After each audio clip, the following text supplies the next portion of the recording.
Bon, je crois que Laurent, tu as anticipé des questions qui sont beaucoup sorties après la présentation de Jérémy. Est-ce que tu peux me confirmer que l'époque ne va pas remplacer le stock? Est-ce que c'est à moi de confirmer ça? C'est pas du tout l'idée. Non, non, non, c'est pas du tout l'idée. Je rappelle d'abord que c'est un protocole qui a été co-construit avec le muséum en 2017. Donc, non, non, c'est pas du tout l'idée. Simplement, malgré tout, on se dit, mais Jérémy répondrait sans doute mieux que moi, mais d'abord, il y a deux questions différentes qui sont sous-jacentes à ces dispositifs. Vous l'avez vu, d'un côté les tendances, de l'autre les effectifs. C'est pas la même chose. C'est pas forcément euh, si facile à mixer ou à fusionner. Si on avait une recette unique pour tout faire d'un coup, évidemment, on le ferait. C'est pas le cas. Hugo a expliqué les choses pour les rapaces. Le stock pourrait sans doute suivre des choses. On est sur des espèces avec des territoires beaucoup plus vastes. C'est beaucoup plus, pas du tout les mêmes questions de détectabilité. Donc voilà, faut s'adapter un peu aux bestioles. Et donc non, époque, c'est pas fait pour remplacer le stock du tout. Euh, et ce qu'on se dit, c'est que l'investissement, malgré tout, sur un stock et sur une époque n'est pas le même. La logique initiale de l'époque, c'était de proposer quelque chose qui soit moins structuré en effet, mais du coup plus accessible. Et la preuve est faite, c'est des dizaines de milliers de points qui sont faits. Donc manifestement, j'ai envie de dire, ça répond entre guillemets, à une capacité d'implication de certaines personnes versus le stock peut-être plus impliquant. Et donc, là, on a finalement, on force un peu, enfin, on complexifie entre guillemets, parce qu'on impose la localisation des époques, mais finalement, il faut y passer 3 fois. Euh, Ça reste, à notre sens, plus simple, moins impliquant sans doute que du stock, ou par ailleurs, il vaut mieux s'engager sur du pluriannuel et sur du long terme. Donc voilà, on, comment dire, on essaye de jongler entre les questions, j'ai envie de dire, de scientifiques un peu dures sur lesquelles on ne veut pas transiger, on veut pas, voilà, et par ailleurs une capacité d'implication de la communauté, et donc de proposer des choses qui puissent toucher le plus grand nombre possible. Voilà. Oui, en disant ça, en fait, tu réponds à une autre question qui était, quelqu'un a demandé, mais est-ce qu'on risque pas d'épuiser les observateurs avec cette profusion d'observatoires? Et enfin, tu viens de le dire, en fait, il y en a pour tout le monde, hein. Et on ne demande pas à tous les observateurs de faire tous les suivis, Bien sûr c'est que non. choisi. Il y a- en fait, un des messages, mais j'ai conscience que c'est pas simple et on le répétera et on est là pour expliquer. Euh, mais en effet, l'idée, c'est d'avoir une offre la plus importante possible pour tous les observateurs possibles. Et encore une fois, derrière ces protocoles, en fait, il y en a une grosse demi-douzaine. C'est pas non plus si délirant que ça. À chaque fois, il n'y a pas de redondance en clair en termes de questionnement derrière. C'est des choses qui répondent à des choses particulières et uniques à chaque fois. Donc peut-être que dans le temps, on évoluera, mais aujourd'hui, voilà, on commence à avoir une panoplie d'outils qui nous permettent enfin, en tout cas, de se dire à moyen terme, on n'aura plus trop de trous dans la raquette sur en tout cas, ce compartiment que sont les oiseaux en France. Ouais, et Mais tout le monde n'est pas obligé de tout faire, ça va de soi. bien sûr. Et pour enfin, dire très brièvement ce que tu as présenté dans une de tes diapos, pour montrer la complémentarité des suivis, en gros, les époques, c'est pour mesurer les effectifs des oiseaux, et le stock, c'est pour mesurer les tendances à long terme, quoi. Ça répond à des questions différentes. Il y a pas mal de questions sur le chat aussi, enfin, puis sur YouTube, sur le STOM. Et sur l'ouverture de ce protocole aux massifs moins élevés, au Jura, au Vosges, au Massif central, est-ce que tu peux préciser, Jules, ce qui va se passer et enfin, voilà, ce qui est prévu pour ça? Alors, comme je le comme je le disais dans ma présentation, on est en train de faire le travail de cartographie à l'échelle nationale.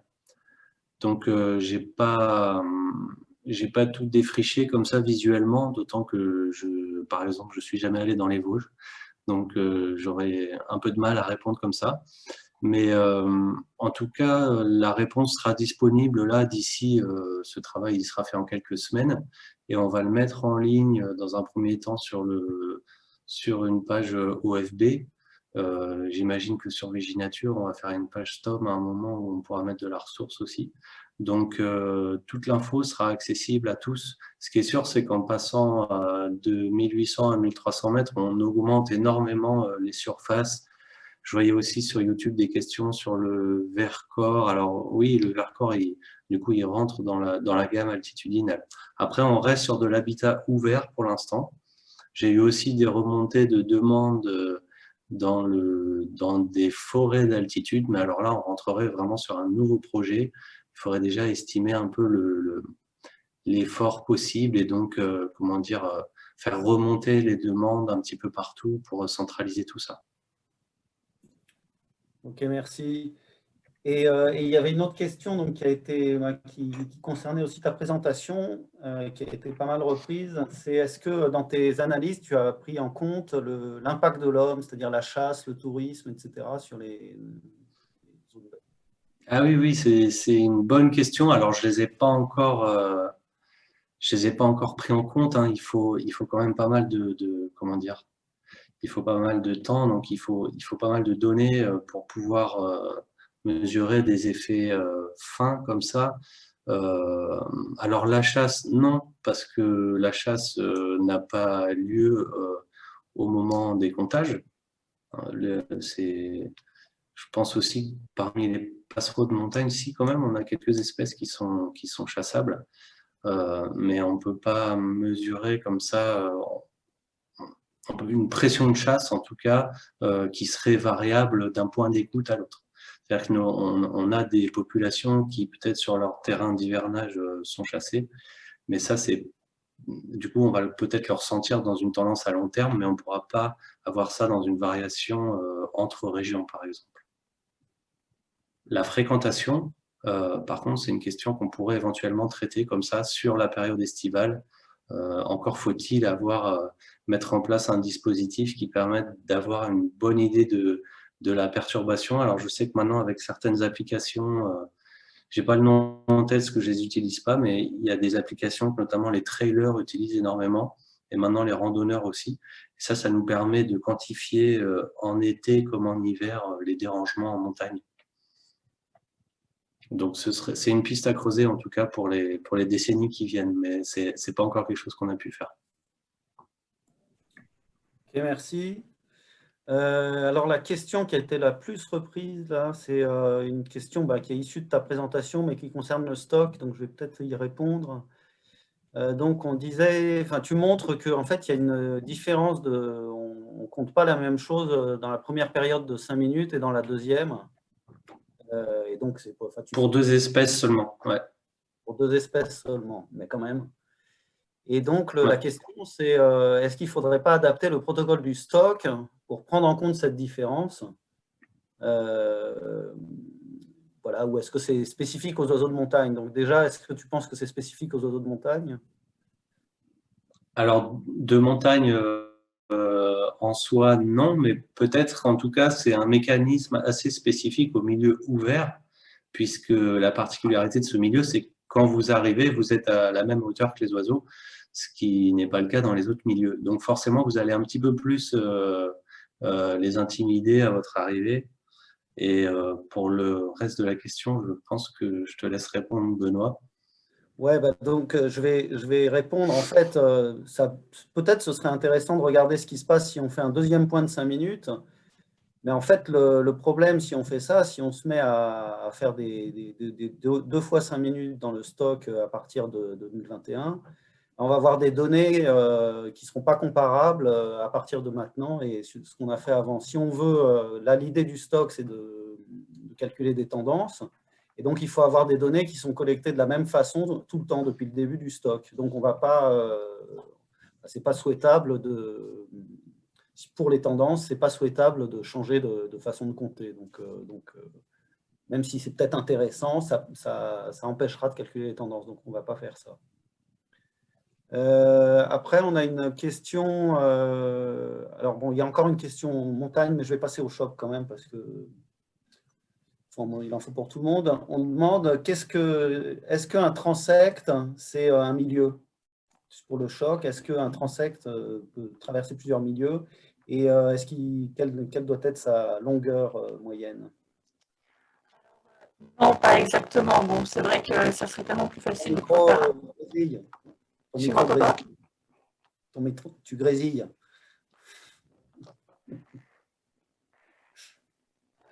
Ouais, mais je peux pas vraiment. Ça grésille toujours. Ouais, on te comprend quand même. Ouais, je suis désolée, c'est que c'est bien là. c'est la fin de soirée. Ouais. Du coup, non, le transect, c'est pas un transect par milieu. Bon, c'est sûr que ça serait plus facile. Et si c'est possible de le faire, faut le faire. Mais on sait très bien qu'il y a quand même des contraintes de terrain. Donc déjà, l'idée, c'est chaque transect doit faire à peu près la même longueur, donc environ 300 mètres chacun. Donc ça nous fera, avec 10 transects, ça fait un parcours de 3 km environ. Et ensuite, il faut couvrir en fait les mêmes habitats qui sont dans le carré de manière proportionnelle. Donc essayer de mettre les transects de façon à ce que tous les habitats soient représentés donc proportionnellement. D'accord, merci. Il y a une question sur l'époque qui dit que c'est dommage qu'on ne puisse pas retrouver ces anciennes données époque pour refaire les passages aux mêmes dates les années suivantes pour essayer de calquer un peu ce qu'on fait pour le stock. Est-ce que… Oui.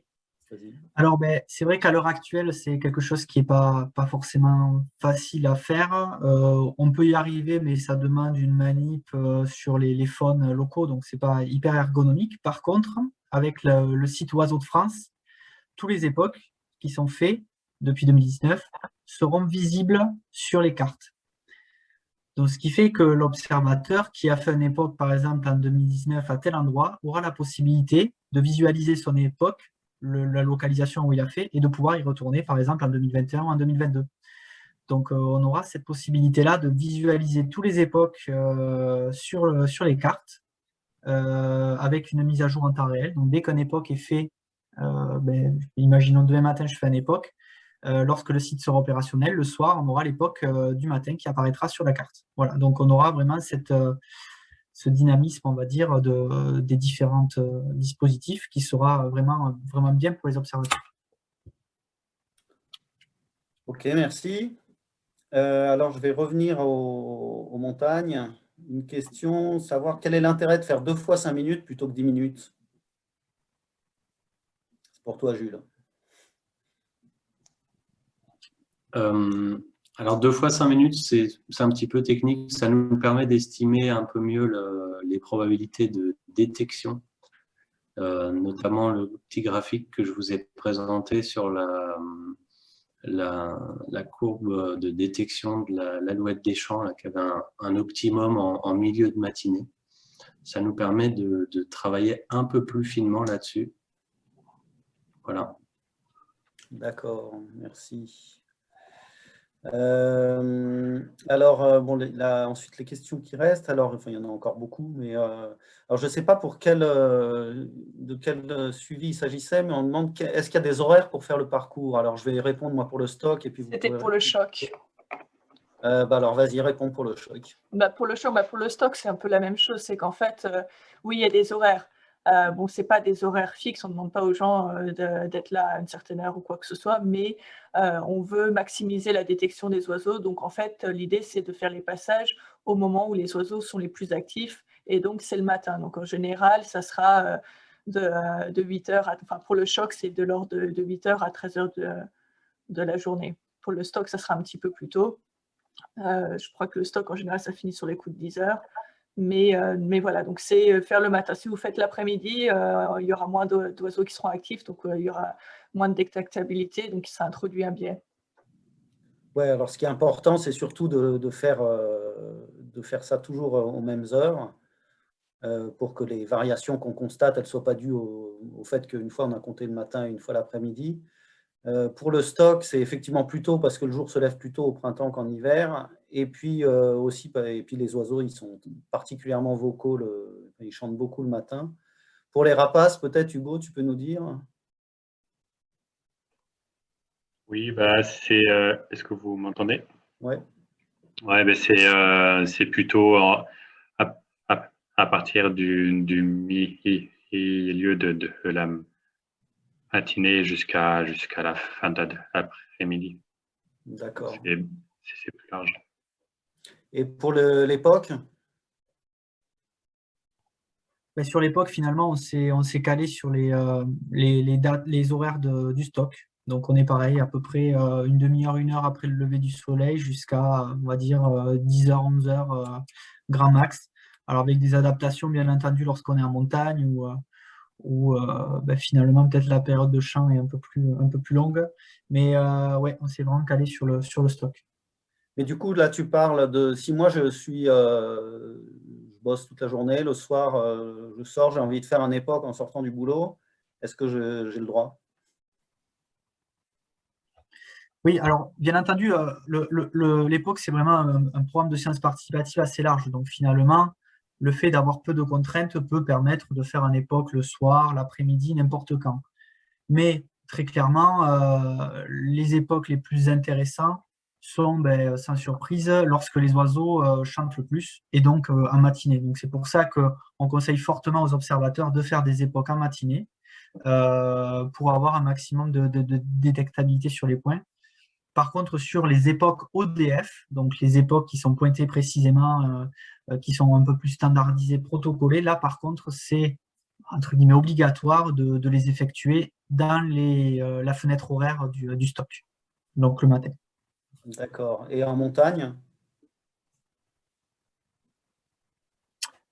Ben, Jules peut répondre, donc je pense plus pour toi. Ouais, Jules, pour le STOM, Ok, je pensais que tu parlais de l'époque en montagne, donc on est sur les mêmes horaires, ouais, ouais. Ça peut pousser jusqu'à midi du fait du temps de marche qu'on peut avoir entre les 10 points, mais la plupart du temps, on a fini bien avant.